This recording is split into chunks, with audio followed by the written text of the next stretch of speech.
à savoir la sécurité. Les autres candidats, les petits candidats, appelez-les comme vous voulez, sont peut-être moins audibles sur cette question-là, et on a assisté plutôt à une suite du débat entre les cinq favoris sur cette question régalienne et de haut niveau, de la plus haute importance, celle de la sécurité, celle de la guerre contre Daesh. On entendait moins les autres parce que c'est quoi? C'était Oui, moins solide comme proposition? Non, parce qu'au fond, le débat se situe essentiellement entre Marine Le Pen, dont c'est l'un des chevaux de bataille dans cette campagne présidentielle, quand elle parle de maîtriser les frontières, quand elle accuse les terroristes de se mêler au flux des migrants, quand elle s'en prend aux suppressions de postes de policiers, de militaires sous la présidence Sarkozy, voire une déstabilisation de la Libye.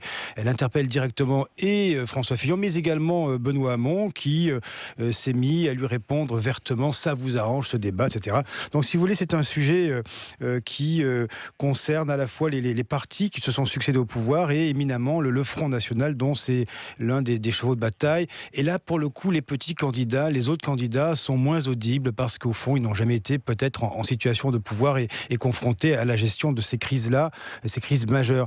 Pour le reste, je dirais que dans la première partie du débat, les autres candidats ont pu parfois marquer des points. Il y a même eu des moments surprenants. Nous évoquions tout à l'heure cette espèce d'échange entre François Fillon qui a bluffé Benoît Hamon, François Fillon, en proposant la nationalisation et non pas privatisation, comme je l'ai dit à tort tout à l'heure, la nationalisation temporaire des chantiers STX que le candidat du Parti Socialiste a approuvé en souriant. Voilà, c'est un débat qui se déroule, qui est finalement assez surprenant parce que les uns et les autres s'expliquent. Alors je ne sais pas si ça va durer longtemps comme ça, mais pour l'instant, on entend d'autres voix qui s'expliquent et qui échangent à jeu égal.